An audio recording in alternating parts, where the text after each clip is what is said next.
Un grand leader, avant sa mort, disait, je ne connaissais pas le but de la vie. Un autre grand leader disait à ses disciples, cherche la vérité. Un autre grand leader de la masse disait à ses fidèles, avant sa mort, je ne suis pas le chemin. Mais Jésus a dit, je suis le chemin, la vérité et la vie. Nul ne vient au Père que par moi. D'où est l'origine du mal? D'où est l'origine du mal? Le dimanche passé, où ma première exposition, j'avais fait comprendre que Adam et Ève n'est pas l'origine du mal. Il y a bon nombre de gens, même des hommes de Dieu qui disent le mal est originaire d'Adam et Ève. Avant les chutes, le mal existait. Mais comprenez aussi que Dieu n'est pas auteur du mal et il n'est pas créé le mal. N'est pas créé le mal. Alors, quelle sorte de confusion? D'où est l'origine du mal? Dans le récit de Genèse chapitre 3, verset 1, il nous présente le serpent comme l'un des animaux que l'Éternel avait fait. Celui qui est aujourd'hui appelé Satan n'a pas été créé mauvais. N'a pas été créé mauvais. Comprenez? Dans Genèse 1, verset 31, il nous fait comprendre. Dieu a dit, tout ce qu'il a fait était très bon. Était très bon. Était très bon. Était très bon. Comment le mal a pu gémer dans le cœur de cet esprit céleste que Dieu qualifie qu'il fait partie de ceux qu'il a créés était bon. Et il n'y a rien de mauvais qu'il a créé. C'est le mystère complet. Plus inconcevable encore que la chute d'Adam, qui lui donne moins et il a subi et qui lui a donné une invitation du dehors. Le Nouveau Testament ne nous explique pas explicitement comment cet être céleste avait chuté. Comment Satan, qui était créé bon, avait chuté. Le rapprochement de certains textes bibliques de l'Ancien Testament nous explique clairement sa chute. Lorsque nous lisons Ésaïe 14, verset 14, il nous fait comprendre que le roi de Babylone était assimilé à un astre brillant, c'est-à-dire un étoile brillant de matin. Ce qui a été traduit en latin Lucifer, le terme commode pour désigner Satan avant sa chute. Lucifer en latin, c'est un astre brillant. Un astre brillant. Il est beau. Et il est beau.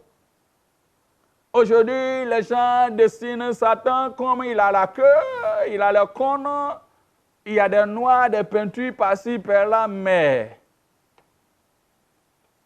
on se moque. C'est une créature beau, belle. C'est pourquoi on dit Lucifer, astre brillant.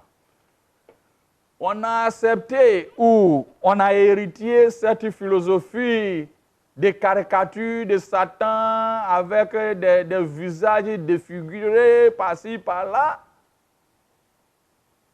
par des siècles précédents. Où les gens disaient, parce que le mal est ce qui est impur, ce qui n'est pas bon, alors il faut donner une caricature collée à cet astre brillant. Vous comprenez qu'il est beau, C'est pourquoi il aime choisir ce qui est élégant, beau et belle. Quand j'ai développé le ministère des anges, j'avais même brossé un peu en disant que souvent quand on fait les délivrances, vous voyez que tous ceux qui sont possédés, que Dieu me pardonne ce langage, tout ce qu'il a créé est beau et belle, mais il prend ce qui est beau, il prend ce qui est belle. Des teints bien bronzés, le visage rond, toutes ces choses-là, des créatures belles. C'est ça que Satan aime. Donc ne pensez pas que quand vous rêvez ou voyez certaines choses, quand c'est vilain, ça veut dire Satan. Non, c'est une créature belle. Il a dit, comme Ésaïe 14, verset 12, nous avons dit, il a assimilé Satan un astre brillant. Le roi de Tyr, comme Ézéchiel, aussi 28, verset 14, chapitre 12, 15 et 17 aussi parle que le roi de Tyr se présente comme un chérubin protecteur, aux ailes déployées, placé sur la sainte montagne de Dieu, mettant les cieux à la perfection, intègre dans ses voies depuis le jour où il fut créé.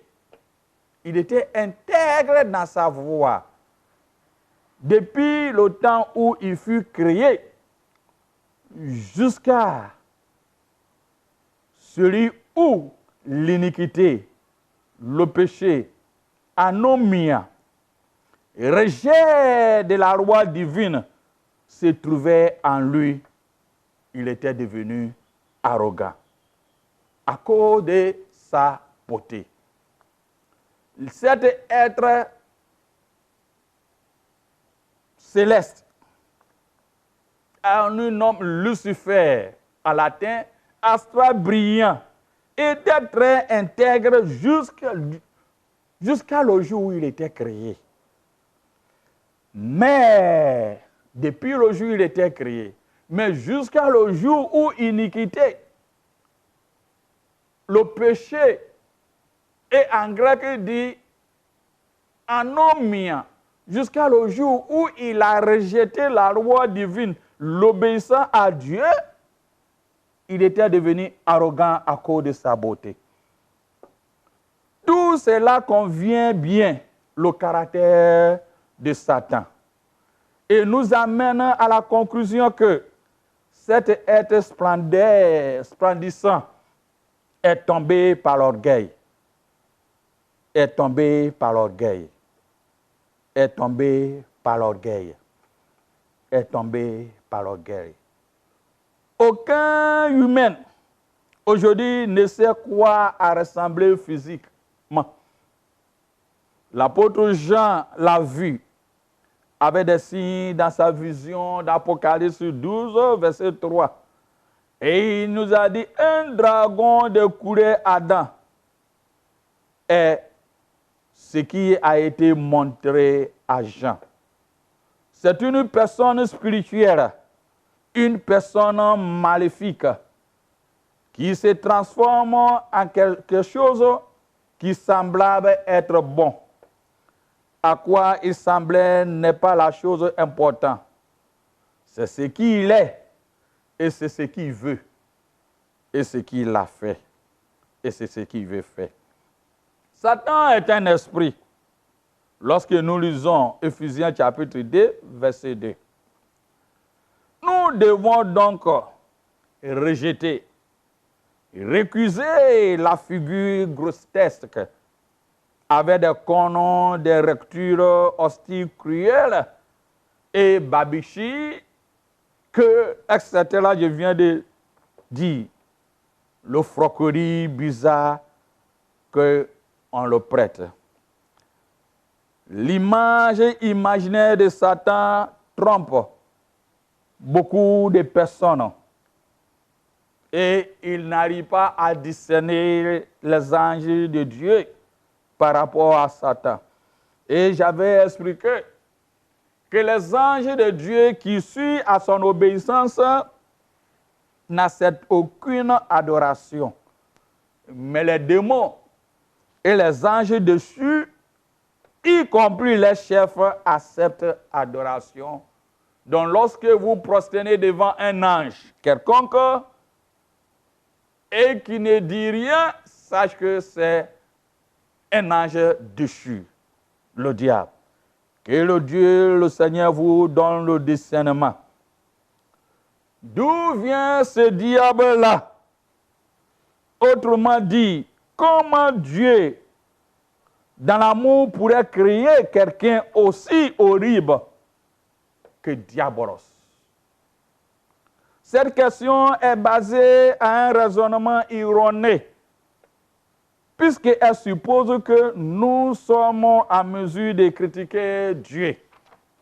Nous sommes en mesure de critiquer Dieu. Beaucoup de ceux qui refusent d'examiner ce que la Bible dit sur ce sujet décident simplement que Dieu est sérieusement trompeur ou nous a trompés dans ce domaine. Nous ne devons donc pas lui faire confiance. Pourquoi il peut créer cet monstre? Dieu n'a pas créé Diabolos, tel que nous l'accusons. Genèse 1, verset 31 nous dit, tout ce que Dieu a créé était bon. C'était au 6e jour. Cela signifie même le monde angélique n'était pas des anges mauvais, ou les démons en lui à cette époque. Mais au moment du chapitre 3 de Genèse, nous constatons que Satan, sous la forme de serpent, tentait Ève de pécher. Par conséquent, entre les événements de chapitre 1 de Genèse et chapitre 3, il doit y avoir une rébellion dans un monde angélique, avec de nombreux anges se retournèrent contre Dieu et devenant mauvais. Cette rébellion était dirigée par Satan lui-même. La chute de Lucifer du ciel. Le diable nous donne, la Bible nous donne cette information sur le diable avant sa chute, nommé Lucifer, qui signifie astre brillant ou étoile du matin, a occupé un poste de haut rang dans le hôte angélique, avec une beauté exquise et une grande sagesse, étant donné une position de grande puissance et influent appelé le chérubin gardien. Aujourd'hui, il y a certaines églises qui adorent ce qu'on appelle le chérubin. Que Dieu leur donne la sagesse, n'est pas fait le syncrétisme, ni le mélange. En Dieu, il n'y a pas le syncrétisme. Il n'y a pas de mélange. C'est oui ou non. Il n'y a pas oui ou non. On ne peut pas faire l'amalgame. Comme Dieu a dit dans l'église de la Odyssée, soit chaud ou bouillant. Je n'aime pas la tiédesse. Ne mélangez pas. Ne mélangez pas. Ne mélangez pas. Ne mélangez pas. Comme nous avons dit dans Ézéchiel 28, versets 12 à 17, il nous fait comprendre qu'il était le modèle de la perfection, plein de sagesse et de parfaite en beauté. Il était en Éden, le jardin de Dieu.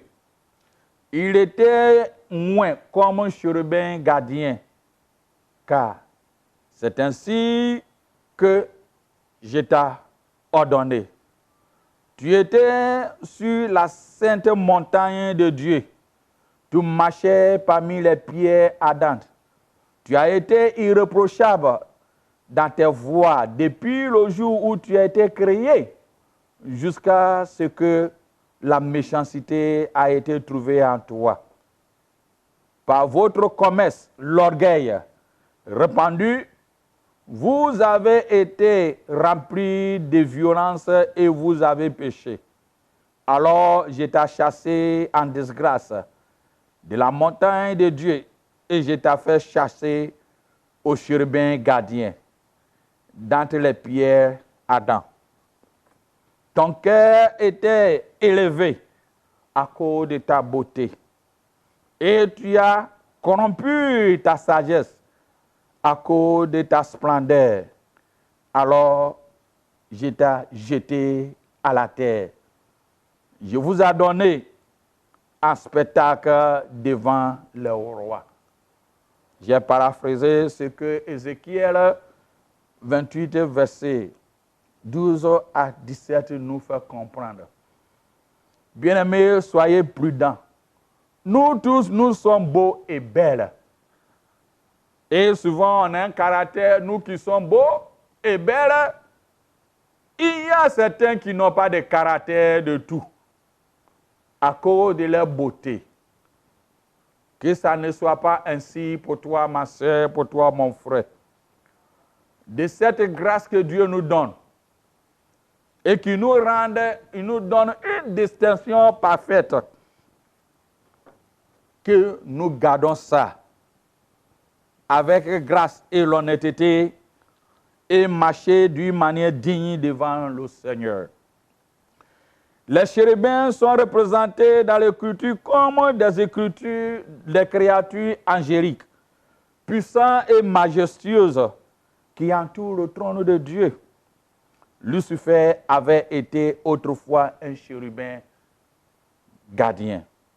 Ironiquement, après que Adam et Ève aient succombé aux tentations du diable, aient désobéi à Dieu et a été expulsé dans le jardin d'Éden. Dieu a envoyé des chérubins pour garder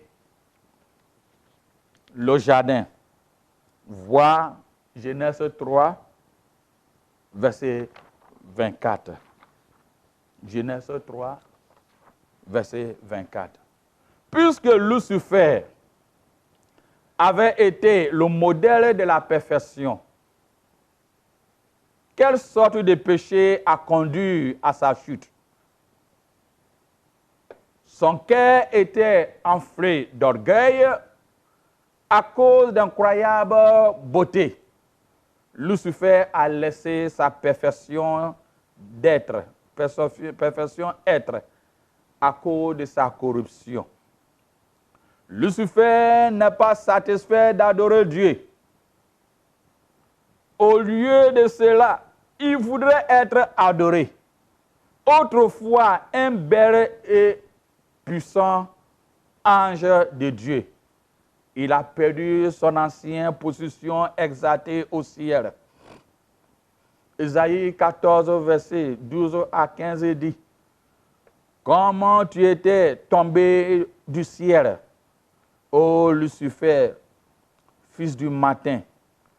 Comment tu as battu, toi qui affaiblis les nations, car tu as dit dans ton cœur: j'ai montré au ciel, j'élèverai mon trône au-dessus des étoiles de Dieu.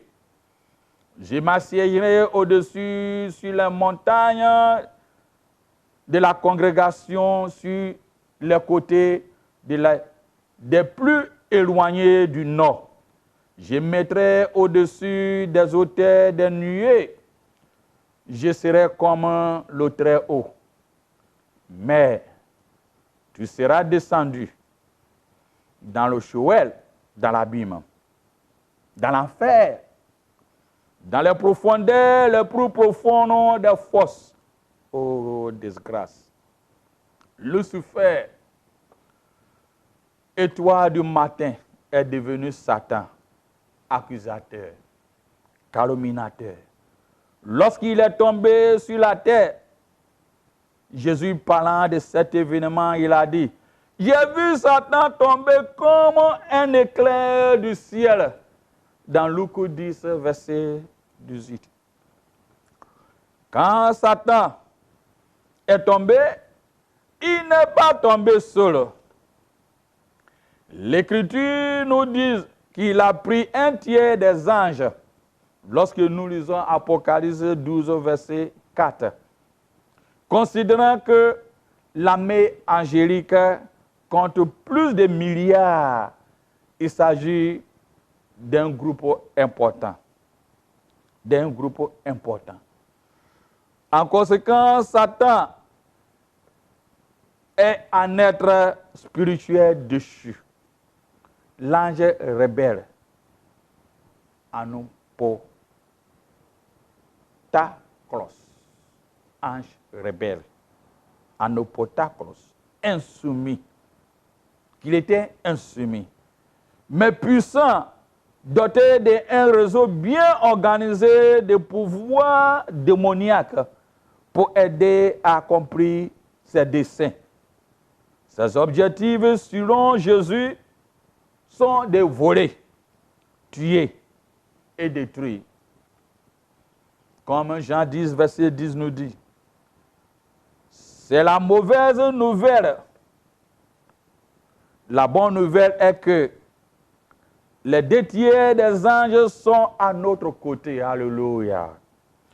Comme l'a dit dans le prophète Élisée à son serviteur, n'ayez pas peur. Ceux qui sont avec nous sont plus nombreux que ceux qui sont avec eux. Dans 2 Rois, chapitre 6, verset 16. Satan dispose d'une puissance inconsidérable sur les éléments de la nature. Tu dois comprendre, Dieu n'est pas encore arraché.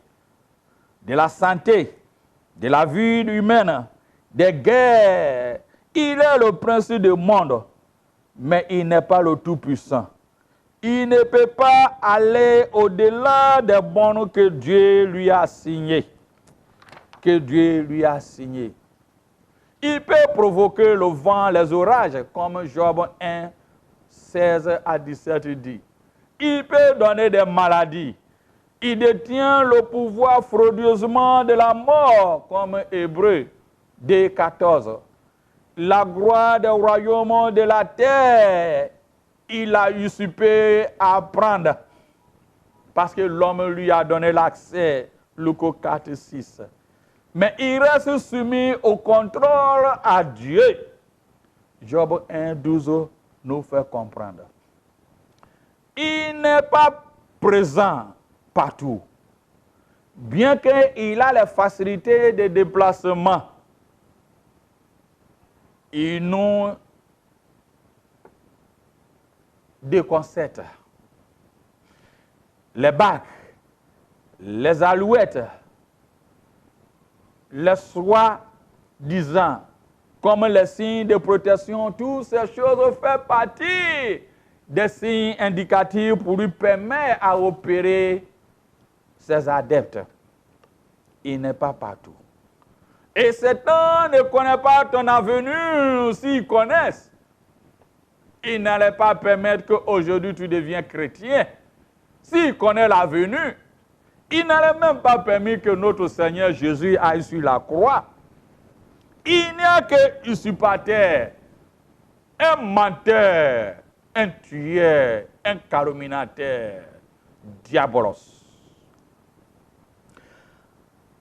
Où vient l'origine du mal? Le mal, en quelque sorte, n'était pas le mal lorsque Satan a voulu être détaché de son royaume. Il veut être autonome, anonyme. Il veut rejeter la voix de Dieu.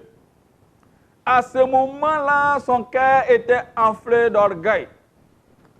Et le mal est rentré en lui.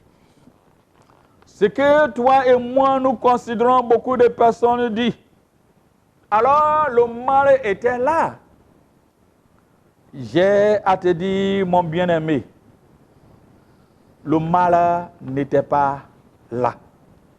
Pour toi et moi, nous considérons que le mal, mais pour Dieu, ce n'est pas le mal. Je donne un récit. Lorsque Joseph, ses frères lui ont vendu, il était maltraité sur le plan humain, mais lorsqu'il a eu la gloire, la sentence, et en Égypte, et ses frères étaient venus se prosterner, ses frères croyaient qu'ils lui ont fait du mal. Mais quand Joseph a compris, il a vu que non, au fait, ce n'est pas un mal, mais c'est un bien en quelque sorte. On a un landa qui dit, le mal se sont transformés en bien pour nous. Quand c'est autrement, on voit qu'au contraire à ce que nous désirons, nous considérons ça un mal. Mais quand nous voyons que le résultat qui vient est bon, à ce moment-là, on oublie que ce n'était pas un mal, mais c'est une mesure, la mesure que Dieu a mis à la disposition pour permettre que nous rentrons à ce que nous voulons.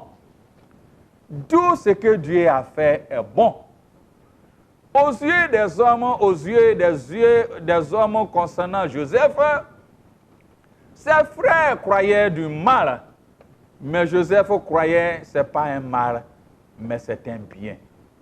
Il y a bon nombre de personnes, par une certaine difficulté, par une certaine chose, ça les a permis d'avoir une certaine ouverture. Alors, ce qui considérait qu'au mal, en quelque sorte même, ils voient que ce n'était pas un mal.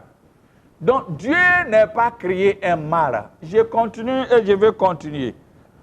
Dieu n'a pas créé un mal. C'est un système qu'il a mis là, puisque Satan n'a pas été créé comme un robot.